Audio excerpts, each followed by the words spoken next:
Supreme court తీర్పుకు సంబంధించి 2 issues మాట్లాడిన తర్వాత వర్గీకరణ వల్ల మీరు చెప్పిన 57 కులాలకు ఎలా మంచి జరుగుతుంది అనేది చూద్దాం.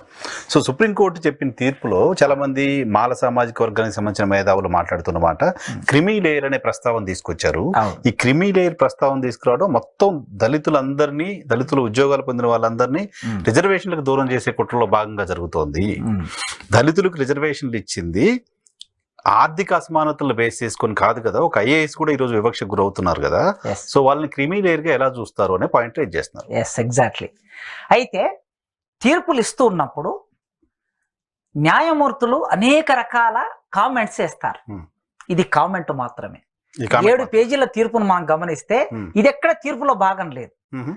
7 మందిలో ఒక ఆమె డిసెంట్ పెట్టింది, మిగతా 6 మంది ఒకే రకమైన అభిప్రాయాలు వ్యక్తం చేశారు. వర్గీకరణ జరగాలని తీర్పు ఇచ్చారు. ఈ తీర్పు ఇచ్చినటువంటి నలుగురిలో ఈ నలుగురు ఏమన్నారంటే, ఈ సామాజిక వర్గం అభివృద్ధి చెందుతూ ఉన్నప్పుడు ఎస్సీలలో ఒక వర్గం ముందుకు వచ్చి ఒకసారి రిజర్వేషన్ ఉపయోగించుకున్న తర్వాత మళ్ళీ వాళ్ళే రిజర్వేషన్ ఉపయోగించుకోవటం మూలంగా మిగతా వాళ్ళకి అందటం లేదు కనుక దీని గురించి ఆలోచించాలి ప్రభుత్వాలని సజెషన్ చేశాయి. ప్రధాన తీర్పులో భాగం కాదు. తీర్పులో భాగం అయితే ఏమవుతుంది అంటే మళ్ళీ 6 మంది తీర్పులో ఇది భాగం అవుతుంది క్రిమిలేయర్ అనేది. అందుకోసం సజెషన్ ఎక్కడ కూడా తీర్పు కాదు, ఇండివిజువల్ గా పర్టికులర్ జడ్జిలు చేసిన కామెంట్ మాత్రమే. అంతే. టోటల్ గా ధర్మాసనం చేసిన కామెంట్ కాదు. కేవలం 6 మందిలో 4 జడ్జిలు ఒక అభిప్రాయం, ఒక ఆయన ఎస్సీ సామాజిక వర్గానికి సంబంధించిన ఆయన, మహారాష్ట్రకు సంబంధించిన ఆయన ఈ అభిప్రాయాన్ని వ్యక్తం చేశాడు. మిగతా 3 ఎండార్స్ చేశారు. అంతే. ఈయన అభిప్రాయాన్ని దీన్ని పరిశీలించవచ్చు అని ఎండార్స్ చేశారు. కానీ ప్రధానమైన తీర్పు ఏది? వర్గీకరణ అనేది ప్రధాన తీర్పు. దాన్ని పెద్దగా పట్టించుకోవాల్సిన అవసరం లేదు. ఇక్కడ జర్నలిస్ట్ గా నా ప్రశ్న, సరే నేను క్రిమీ లేయర్ దళితుల్లో ఉండకూడదు అని నేను పర్సనల్ గా భావిస్తున్నాను, అవసరం లేదు అని. బీసీల్లో ఏబిసిడి వర్గీకరణ ఉంది కాబట్టి దళితుల్లో కూడా ఏబిసిడి వర్గీకరణ ఉండాలనే పాయింట్ రైజ్ అవుతున్నప్పుడు బీసీలో క్రిమీ లేయర్ ఉంది కదా, ఎందుకు దళితుల్లో ఉండకూడదు అనే క్వశ్చన్ వస్తుందిగా. సహజంగా ఈ ప్రశ్న గత 30 సంవత్సరాల నుంచి ఎదుర్కొంటున్నాం. మేధావులుగా దళిత మేధావులు, ప్రగతిశీల మేధావులు అందరం ఎదుర్కొంటున్నాం. ఈ సందర్భం వచ్చినప్పుడు మీరు ప్రస్తావన తీసుకొచ్చారు కనుక లౌడ్ థింకింగ్ లో కొన్ని అభిప్రాయాలు మాట్లాడుకుందాం. నిజమే. ఇప్పుడు నేను ప్రొఫెసర్ అండి. మా నాన్న చదువుకోవాలి, మా అమ్మ చదువుకోవాలి, మా తాత చదువుకోవాలి. మొదటి తరం నేను విద్యలోకి వచ్చాను, యూనివర్సిటీ ప్రొఫెసర్ని అయ్యాను. నేను యూనివర్సిటీ ప్రొఫెసర్ని అయ్యాను కనుక నా పిల్లలు మంచి స్కూల్లో చదువుకుంటారు, మంచి విద్యను నేను అందించగలుగుతా. అందించిన తర్వాత రేపు నా ఇంటి పక్కనే, మా ఊరిలో నా ఇంటి పక్కనే ఒక పేదవాళ్ళు ఉన్నారు, వ్యవసాయ కార్మికుడు, రోజు కూలి చేసుకునే వాళ్ళు ఉన్నారు. వాళ్ళ పిల్లలు కూడా చదువుకుంటున్నారు ఏదో గవర్నమెంట్ స్కూల్లో. రేపు ఒక ఉద్యోగానికి పోటీ పడినప్పుడు వాళ్ళ పిల్లలు నా పిల్లలు ఒకేసారి పోటీకి వెళ్తారు. వెళ్ళినప్పుడు సహజంగా నాకు మంచి జీతం ఉంది కనుక, గౌరవప్రదమైన అవకాశం ఉంది కనుక, నా పిల్లలు ఇంగ్లీష్ మీడియంలో చదువుకున్నారు కనుక నా పిల్లలు ఆ పిల్లల కన్నా ముందు వరుసలో ఉండే అవకాశం ఉంటుంది అనే ప్రశ్న వస్తుంది మనకి. దీనికి ఏం సమాధానం చెప్తుంది సమాజము? ఎస్సీల మీద ఈ ప్రశ్న వేసిరు అనుకోండి. అయితే మనం నేచురల్ గా మీరు మొదలన్నట్లు రిజర్వేషన్ ఫార్ములా అనేది ఆనాడు డాక్టర్ బిఆర్ అంబేద్కర్ రాజ్యాంగంలో చర్చించినప్పుడైనా, సైమన్ కమిషన్ తో చర్చించినప్పుడైనా, లేదా రౌండ్ టేబుల్ లో చర్చించినప్పుడైనా ఆయన పెట్టింది ఏమిటంటే ఇది ఆర్థిక ప్రాతిపదికనిచ్చేది కాదు. సామాజిక వివక్ష నుంచి మనుషులు బయటపడడం కోసం కొంత వెసులుబాటు ఉండాలి గనక రిజర్వేషన్ ఉండాలి అనేది ఆయన వాదన. అయితే ఇవాళకి సామాజిక వివక్ష ఉంది. మీరు అన్నట్లు ఒక దళిత ఐఏఎస్ ఆఫీసర్కి, దళిత రాజకీయ నాయకుడికి, దళిత మంత్రికి, ఒక దళిత ప్రొఫెసర్కి వివక్ష ఉంటుంది. అయితే వివక్ష ఉంది అన్నంత మాత్రాన మరి ఇక్కడ ఈ సమస్యను ఎట్లా పరిష్కరిస్తామనే మార్గం కూడా ఉండాలి కదా. ఇప్పుడు నేను ప్రొఫెసర్ వివక్షను ఎదుర్కొంటున్నా, అక్కడ నా ఇంటి పక్కన ఉండే ఒక కూలి చేసే మనిషి కూడా వివక్షను ఎదుర్కొంటాడు. ఆయన గ్రామంలో ఎదుర్కొంటాడు, నేను పట్టణంలో ఎదుర్కొంటాను, నేను గ్రామంలో పోయినా కూడా ఎదుర్కొంటాను. ఇద్దరికి సామాజిక వివక్ష ఉన్నది నిజమే. కానీ మరి ఆ కూలి చేసుకునే మనిషికి సంబంధించిన పిల్లలు ముందుకు రావడం ఎట్లా? నా పిల్లలతో పోటీ పడలేని స్థితి ఉన్నప్పుడు ఎట్లా అనే ప్రశ్న వస్తుంది సహజంగా. ఏంటి పరిష్కారం దానికి? నేనేమనుకుంటా అంటే, ఉదాహరణకి నేను ప్రొఫెసర్ గనక నా పిల్లలకి ఒక గ్రూప్ 1 ఎగ్జామ్ రాయాలి రాష్ట్ర స్థాయిలో. గ్రూప్ 1 ఎగ్జామ్ ఎస్సీలలో 100 మార్కులు ఉన్నప్పుడు హైయెస్ట్ 90 మార్కులు వచ్చినాయి అనుకోండి.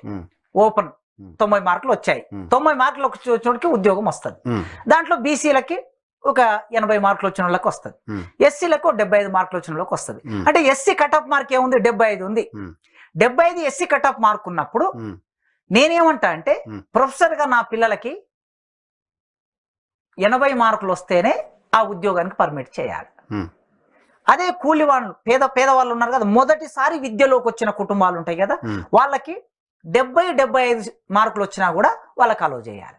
అంటే 80 మార్కులు అనే ఒక కటాఫ్ పెడితే అప్పుడు నేను ఎవరైతే ఉద్యోగస్తులు ఉన్నారో ఈ పిల్లల మధ్య పోటీ ఉంటుంది. ఈ కింది వర్గాల నుంచి వచ్చిన వాళ్ళకి 70 మార్కులని కటాఫ్ పెడితే ఆ 70 మార్కుల మధ్యన వీళ్ళకి పోటీ ఉంటుంది. అంటే ఇది అసలు మనం సాంకేతికంగా దీన్ని చేయడం సాధ్యమా అసాధ్యమా అనేటటువంటిది చర్చించవచ్చు మనం. ఎందుకంటే ఒక ఆలోచన పరంగా లౌడ్ థింకింగ్ కోసం అని చెప్పాను. అయితే ఎక్కడో ఒక దగ్గర పరిష్కారం మనం చూపించకపోతే స్వచ్ఛందంగా నాకు కానీ నా పిల్లలకు కానీ భవిష్యత్తులో రిజర్వేషన్ వద్దు అనే నిర్ణయం కూడా ఈ సామాజిక వర్గానికి సంబంధించిన తీసుకోవచ్చు కదా. రావాలి స్వచ్ఛందంగా. నిజంగా అంటే స్వచ్ఛందంగా అట్లాంటి పరిస్థితి రావాలంటే సమాజంలో చాలా మార్పులు రావాలి.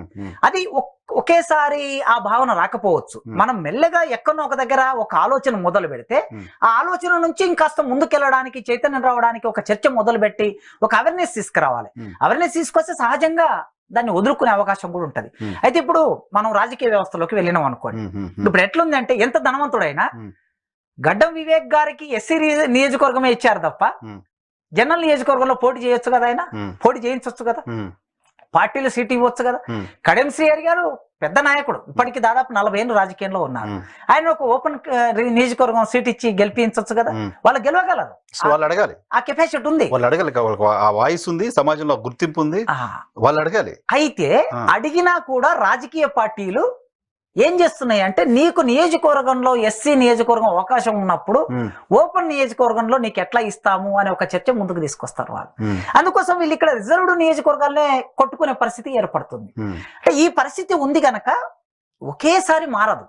ఈ మార్పుకు కొంత ప్రాతిపాదికను రూపొందించి విస్తృతంగా చర్చ చేయాలి. ఈ చర్చ చేసే క్రమంలో రిజర్వేషన్లు పెంచాల్సిన అవసరం ఉంటది, భూముల మీద హక్కు రావాల్సిన అవసరం ఉంటది, ప్రకృతి వనరుల మీద హక్కు రావాల్సిన అవసరం ఉంటది, రాజకీయ విషయాల్లో వాళ్ళ యొక్క ప్రాతినిధ్యం పెరగవలసిన అవసరం ఉంటది. ఇవన్నీ పెరుగుతున్నప్పుడు మనం ముందుకెళ్ళొచ్చు. అయితే ప్రాథమికంగా ఎక్కడో ఒక దగ్గర ఆలోచన అయితే మొదలు కావాలి. అందుకే క్రీమ్ లేయర్ వద్దు అనే చర్చ ఎప్పుడైతే వస్తుందో ఇప్పటికిప్పుడు నేను బేసిక్ గా నేను ఏమంటా మీ ముందు కూర్చుంటే క్రీమ్ లేయర్ వద్దు అనే అంటా. కానీ ఈ ప్రశ్న ఎప్పటికీ సమాజంలో నానుతూ ఉంటుంది. నానుతూ ఉన్న ప్రశ్నకి సమాధానం చెప్పలేకుండా ఎన్ని రోజులు మనం వాయిదా వేస్తాం? ఆ వాయిదా వేయకుండా ప్రత్యామ్నాయ మార్గాలను కూడా వెతకవలసిన బాధ్యత మన మీదే ఉంది అని నేను భావిస్తాను. కనుక ఇక్కడ సుప్రీంకోర్టు ఇచ్చిన ఆ సజెషన్ ను ప్రధాన తీర్పులో భాగం చేసి మొత్తం దేశంలో ఉన్నటువంటి మాయావతితో సహా రాజకీయ పార్టీలన్నీ వర్గీకరణ చేయాలనే భావనను పక్కదారి పట్టించడం కోసం, దాన్ని వెలుగులోకి రాకుండా ఉండడం కోసం భారత్ బంద్ పిలిపించి హల్చల్ చేసే ప్రయత్నం చేశారు. కొందరు మాల మేధావులు, వర్గీకరణ ఇష్టం లేనటువంటి మేధావులు కూడా కన్ఫ్యూజన్ దీన్ని ఆధారం చేసుకుని క్రియేట్ చేస్తున్నారు. ఎక్కడైనా ఇప్పుడు అందరూ చదువుకోవచ్చు కదా, ఓపెన్ గా జడ్జిమెంట్ పెట్టేశారు. 7 పేజీలు మాత్రం ప్రధాన జడ్జిమెంట్. ఈ 7 పేజీలు చదువుకుంటే సరిపోతుంది కదా, ప్రధాన తీర్పులో క్రిమిలేయర్ ఉందా లేదా తెలుస్తుంది కదా. భారతదేశంలో ఉండే ప్రభుత్వము, ప్రధానమంత్రితో సహా మంత్రి మండలి వాళ్ళందరూ కూడా ఇది ప్రధాన తీర్పులో భాగం కాదు, మేము ఎస్సీలలో క్రిమిలేయర్ ఉండాలని మేము అనుకోవటం లేదని కేంద్ర మంత్రి మండలి నుంచి ఒక ఆ విషయాలను బయటికి చెప్పే మంత్రి వచ్చి బయటికి వ్యక్తం చేశాడు కదా. కనుక సో క్రిమిలేయర్ ఆందోళన ఈ తీర్పుతో లింక్ చేసి చూడాల్సిన అవసరం లేదు. వర్గీకరణకి క్రిమిలేయర్ కి